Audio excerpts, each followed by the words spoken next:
This is the Late Round Podcast with your host, JJ Zacharisa.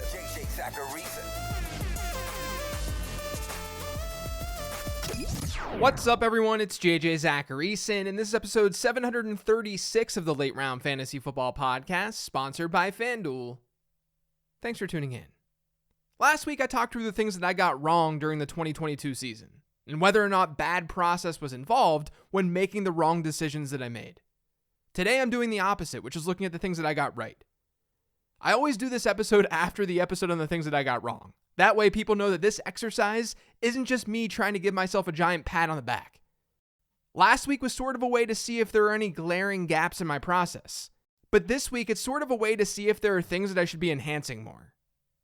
Now, before getting into things that I got right, remember that with basketball season going strong, Wednesday nights are jam-packed with NBA action, and FanDuel and Buzzer plan on giving you a chance to win big with their daily fantasy basketball contests.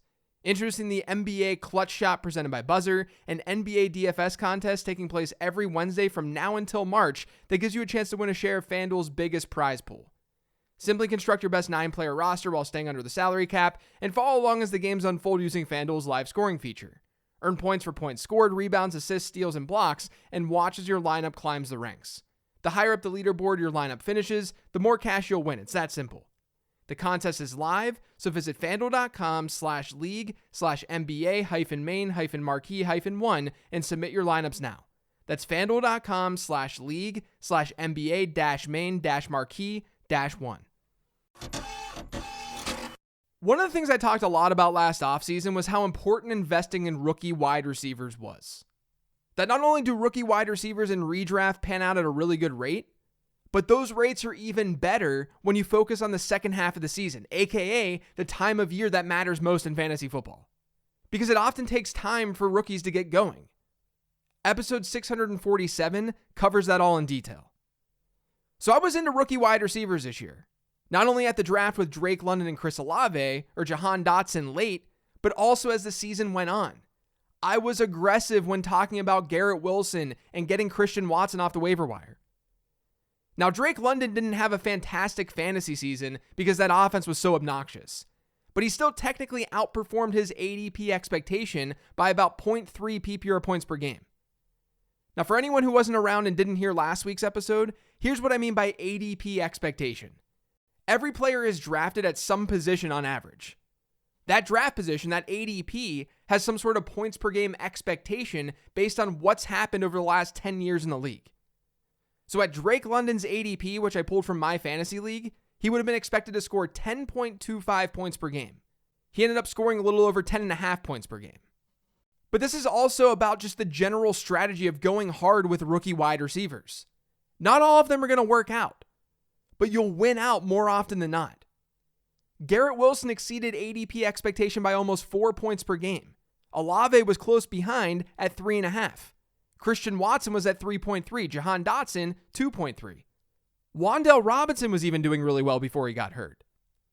The guys who didn't really pan out were Treylon Burks, Romeo Doubs, Jameson Williams, and Sky Moore.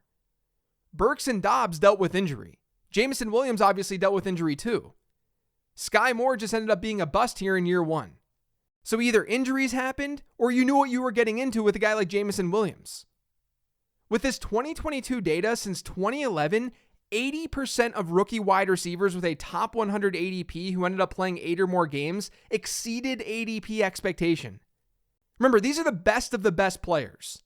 They're guys who get drafted in round 1 of the actual NFL draft, and they're likely in decent situations entering their rookie season. But 80% of them were better than ADP expectation. And when you expand that to the top 120, you get one of the best hit rates in terms of guys exceeding expectation by 3 or more points too. So I'm happy with the way that I approached rookie wide receivers this year. And in season on the 15 transaction shows, I'm glad that I was aggressive in spending up and getting those players once they showed any signs of a breakout. It's really important to be aggressive like that. And that's something I'll continue to do in the future. I'm pretty pleased with how I handled the Eagles' passing attack this year. In the late round draft guide within the team level regression section, I wrote about how the Eagles were likely to throw more this year and have more passing touchdowns. And that was just based off of regression. It wasn't based off of the fact that they traded for A.J. Brown.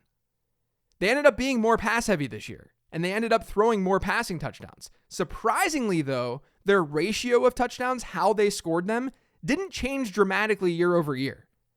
So from a results standpoint, it was a huge win. But process-wise, it wasn't totally correct. But I was in on Jalen Hurts as a value, as I talked about on last week's show. And while he got injured in the fantasy playoffs, that sucked, he ended up being the best quarterback value by expected ADP this year. He outscored his average draft position by 7.8 points per game. Since 2011, that was the 7th best among quarterbacks with 8 or more games played. And it was the best among quarterbacks who were drafted in the top 8 at their position. So he was drafted high, he had fairly high expectations, and he far exceeded those expectations. And that all came down to his team regressing and the fact that he still had opportunity to get better as a passer, which he did. All the while, I thought Dallas Goedert had a decent profile even for a middle round tight end, and that was thanks to his extreme efficiency. But more importantly, I like Devontae Smith. Over the summer, I talked about the possibility that Smith could just end up seeing more volume than A.J. Brown in that offense. Now, I didn't project that, but I talked about how that was in his range of outcomes. He was a 98th percentile year 2 model player. That's very good. And Smith had one of the most underrated seasons in fantasy football. His target share per game rate was just 2 percentage points lower than A.J. Brown's. And he scored about 15 PPR points per game. He actually ended up being the best value at wide receiver when factoring in ADP. And he joins a list of second-year middle-round wide receivers who have balled out. That was a subset of player that I talked about targeting this year. And while Elijah Moore did not pan out, Devontae Smith absolutely did. You want those second-year wide receivers, just like you want the rookie wide receivers. The market hasn't properly valued them historically. That's something to continue on in future seasons. My favorite hit of the 2022 season is probably Tony Pollard, because he sort of embodies my process in the way that I see things. I openly talked about this in the preseason, but I was never a Tony Pollard guy in fantasy football until this year. I saw the talent, I knew it was there, but I was never rostering Pollard in redraft because the Cowboys' usage of Pollard was never there. And that was always reflected in the market. Ezekiel Elliott, before this past season, had always had first or second round average draft positions. He was a top 10 draft pick in 5 of 6 seasons before this 2022 season. But then in 2022, he was a middle third round pick, right where the running back dead zone tends to begin, according to the data that I've worked with. The market generally knows what it's doing. It's not perfect, but you should always at least understand what the market is doing. Because historically, when you had a running back that was being drafted around the dead zone and his RB2 teammate was a middle round pick, that running back's teammate, the RB2, hit at a very high rate. Not only that, but according to my projections, Tony Pollard was being drafted at his projection. He went at RB33 this year according to my fantasy league. That was essentially lower than what his projection was for me. And that's important because we knew that Tony Pollard's ceiling came in the form of an Ezekiel Elliott injury, which is exactly what happened. We saw Pollard take off. And Pollard ended up being the second best value at running back this year versus ADP. He scored 6.1 more points per game than what he was expected to score. This is a big win for the process. You had a pass-catching RB2 who had a teammate RB1 who was being drafted in the dead zone. The market was telling us that Tony Pollard was super talented, and arguably more talented than his RB1 teammate. Because despite Zeke being projected for a big workload, Pollard was still a middle round pick. And because Zeke was being drafted in the dead zone, you knew that he wasn't some elite talent. So this all worked out big time. Let me read you the top quarterbacks who outperformed ADP most this year. I already mentioned Jalen Hurts, who ranks first. Then it's Patrick Mahomes, then Justin Fields, then Joe Burrow, then Josh Allen, and then Daniel Jones. That's the top 6.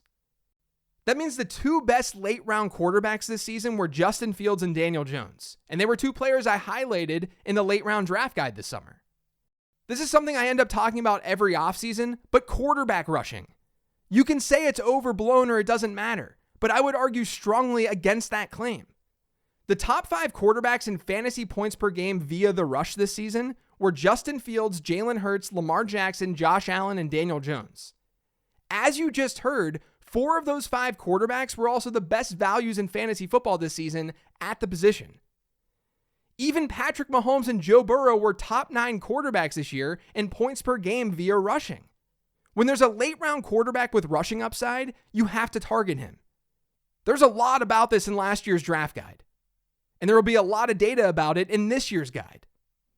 What also got me on Daniel Jones was team level regression. The Giants were bound to be better offensively this season for a ton of reasons. One of them being that teams who perform as poorly as the Giants have performed in 2020 and 2021, they usually bounce back. And with the help of Brian Daboll, they absolutely did. Now, Danny Dimes wasn't necessarily a league-winning player, but Justin Fields kind of was. And I'm really glad that I was in on that breakout, at least the fantasy breakout. Now, I talked about this a little bit last week, but the running back dead zone was alive and well in 2022, despite what you see on social media. In last summer's late round draft guide, I published a chart that showed different points per game thresholds hit by different running backs by ADP. It broke things up by front half of round 1 running backs, back half of round 1 running backs, front half of round 2, back half of round 2, and so on. And it showed how frequently those types of running backs hit certain points per game thresholds.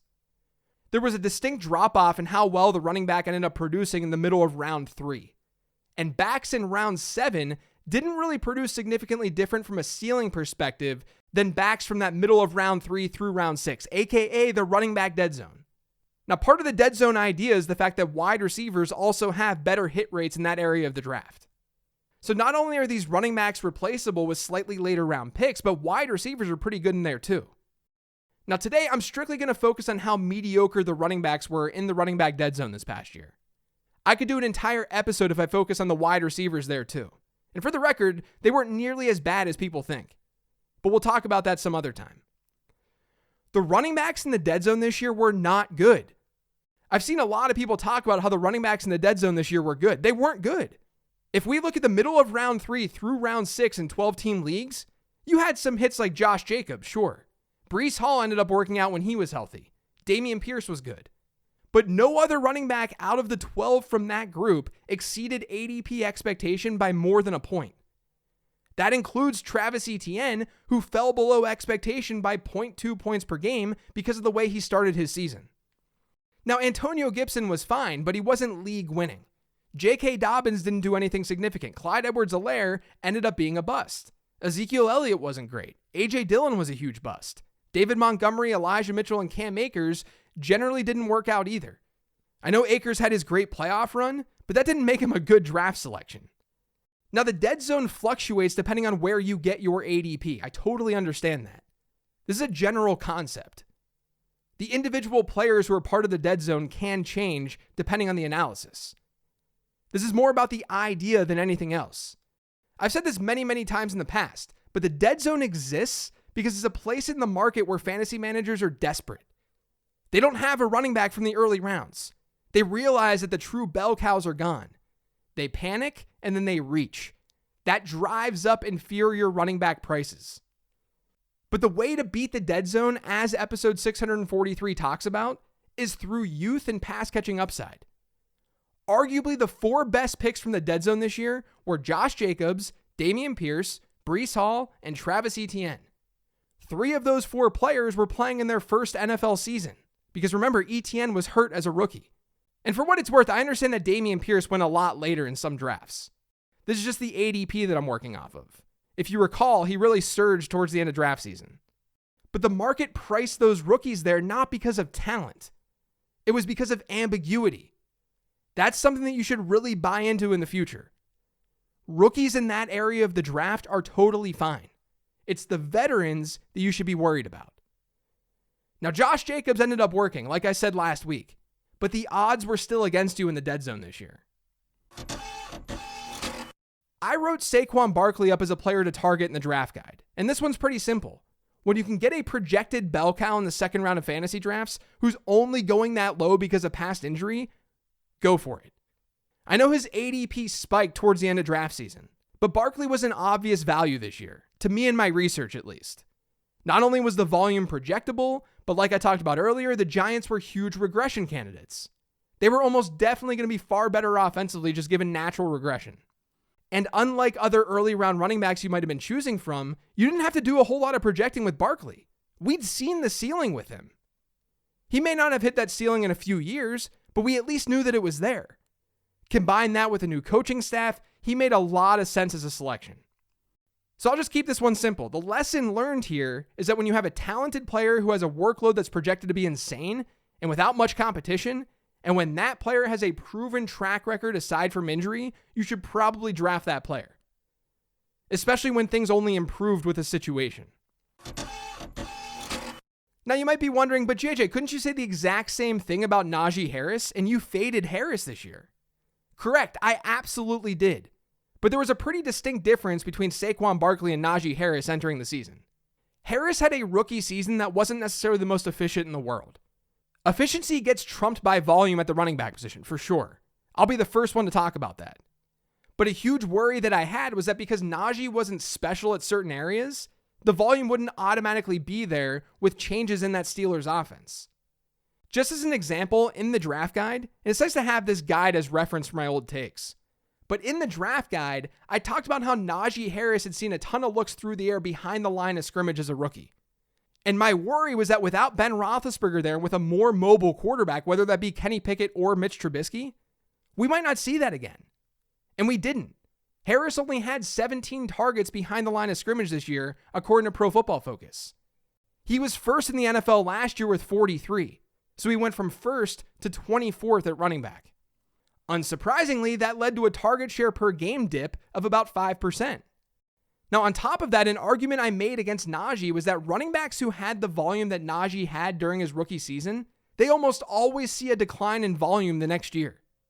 Harris not only saw a significant dip in targets, but he saw a drop in running back rush share of about 13 percentage points per game. Now, that was partially due to the emergence of Jaylen Warren, but it's also due to the Steelers just not running him into the ground the same way. He still had 272 carries, but that was down from his 307 as a rookie. Compared to Saquon too, Harris was going a lot earlier. And to me, Harris was a floor play. He was likely going to get you something, which he did. But the ceiling didn't seem as evident as it was with someone like Saquon Barkley. The two had differing ADPs, but my rankings actually had Barkley ahead of Harris.